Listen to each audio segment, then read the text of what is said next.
And so we're trying to make it easier for people to get here, opening up the capacity to get here.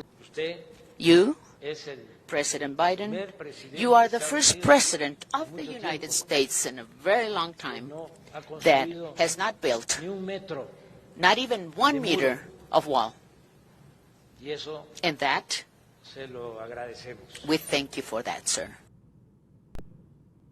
Well, that's going well. In case you thought things were about to turn around at the border, joining me now is somebody who actually knows what's going on. He's on the front lines of all this stuff. Sheriff of Pinal County in Arizona, Mark Lamb. Also author now, which we will get to here in just a couple moments.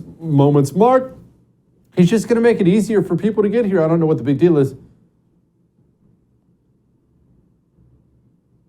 Yeah, that's what he's done. He's made it easier all the way along. They don't build any wall. They have all the Border Patrol agents just being babysitters.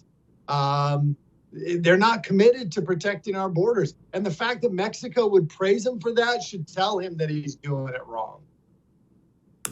You say the Border Patrol, they have them being babysitters. Can you explain what they have our guys doing?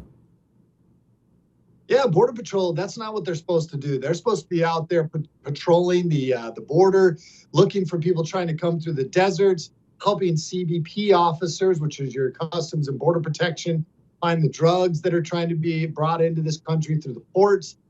That's what they're supposed to be doing. But when you have 6,000, 7,000 people coming in a day to this country illegally, you end up being babysitters. All you're doing is taking those people, processing them through facilities, and they're not out in the actual border trying to stop these guys. So, and then if the morale is so low because they haven't had their backs, they didn't stand with them when they had the horse thing, when they claimed they were whipping people. Those things are all a combination of why they're down in numbers as well. Okay, I wanted to ask you about the down in numbers. One thing I'm definitely worried about, Sheriff, because we need these people out there. I'm worried about people leaving. What are your deputies telling you? I don't want them leaving either. I don't want Customs Border Patrol guys leaving. I don't want deputies leaving, but I'm worried that's going to happen because it feels hopeless. Well, we worry about it every day, but we try to be good leaders. I think leadership matters. And we see it up there in Washington, D.C., that poor leadership is a reflection on the numbers that they're losing at Border Patrol and all the federal agencies. In our agency, we stand behind our guys. We believe in law enforcement. We will pursue you if you are breaking the law. We will hold you accountable. And I think that's the difference. Our people know that we support them, and people are flocking to our agency to work because they want to be cops.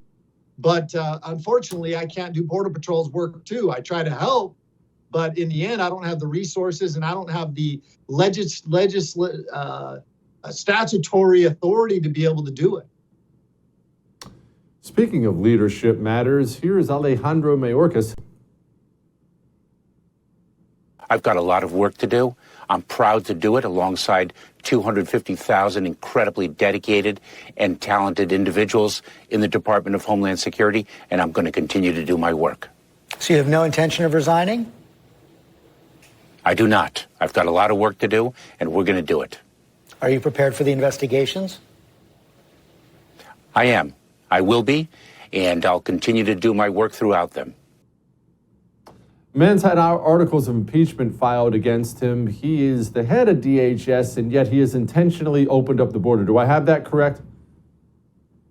Yeah, he has not done a good job. I will give credit where credit is due. I had a tragedy in my family, and kudos to this man. He sent me a handwritten note. I'll give him credit where credit is due. But at the same time, as a leader, I have to recognize that he has not done his job well. Whether it's he's working at the behest of the federal government or not, Joe Biden's policies, he still has a duty to stand up for the people and do his job and stand up for those agents for Border Patrol, ICE, and he hasn't done that. They don't respect him. They don't want him as a leader. And I think we've got to get somebody in there that is going to do this job and do it well.